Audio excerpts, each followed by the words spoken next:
Hi everyone, this is Manny from Art Mellows. In this video, I'm sharing my approach of sculpting hair in Nomad. A lot of you guys have asked me about this video and I had enough. I'm just kidding. Very happy to share and truly hope this reaches you all and you get something out of it. These are a few of my recent sculpts, and as you see, hair is playing a very important part. So don't rush, spend time on sculpting and worth it all. I guess you know it, and that's the reason your hair here, pun intended. I don't recycle hair. I redo it each time, and in process I learn something. So I'm also learning like you, and we all are.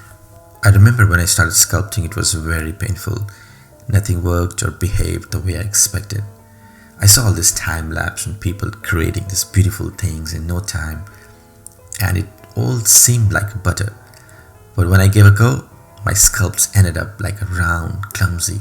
They say more than winning or losing, success is more about showing up, being there.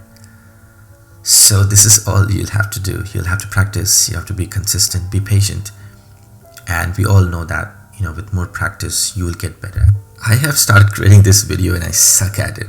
I totally suck at it, but I'm trying.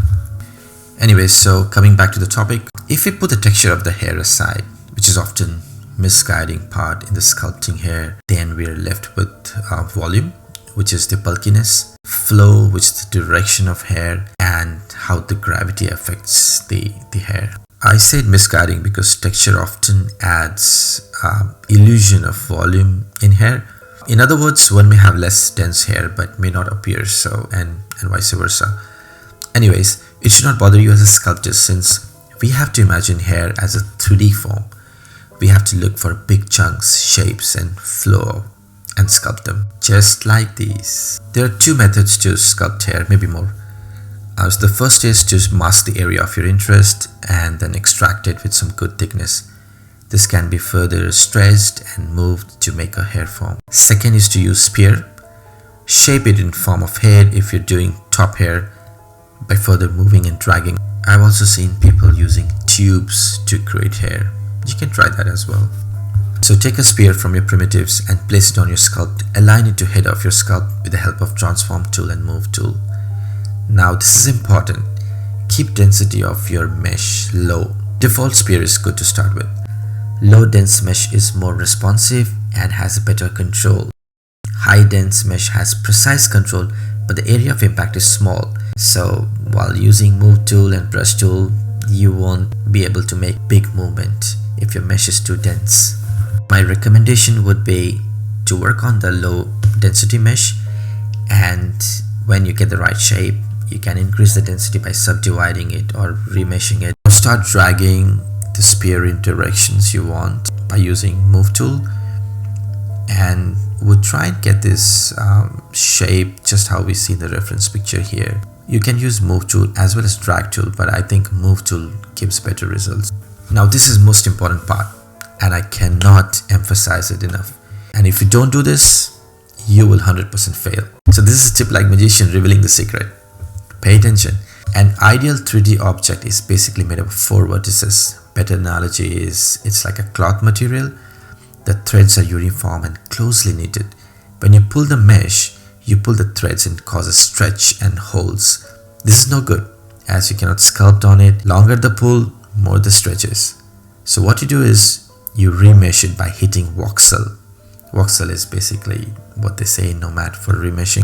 You can see this stretch by hitting wire icon, and once you voxel it, your mesh is clean as before, retaining the new shape which you are after. So what you do is you stretch and drag and pull, but you remesh it, and every time you drag and push and pull, you remesh it. Eventually you should have something like this. So we have overcome one obstacle. Now we have to focus on form and big chunks. Keep in mind the flow of hair. Also remember, hair, although very light, still is affected by gravity, and shape and form will be affected by it. This is a part of observation, and you mimic that in your sculpt. Identify the big chunks in your reference picture and sculpt them with the help of clay, inflate, and brush tool. This is sculpting part, and more you practice, better you will become, because you will learn and understand how to best use brushes, clay, and inflate tools. So you should have something like this now. Finally, use your hairbrush and it makes these fine lines. You can also use crease brush. Crease brush is good too to make this kind of line. And these lines basically flow in the direction the hair is flowing. So if you have a good reference image, this is not a difficult part. Finally, we have this. I spent good amount of time in sculpting hair, so the results are a little bit better than what you see here. But you can do this with some patience and practice. Also be creative. Feel free to experiment. Maybe use tube tool or masks tool in combination with this to get the better results. So guys, I hope you learned something in this video. By the way, if you're new to the Nomad Sculpt, I have both free and paid version of ebook. You'll find the links in the description below. It'll help you understand each tool in the Nomad and it'll make life easy. Until then, happy sculpting. I'll see you in the next video. Bye.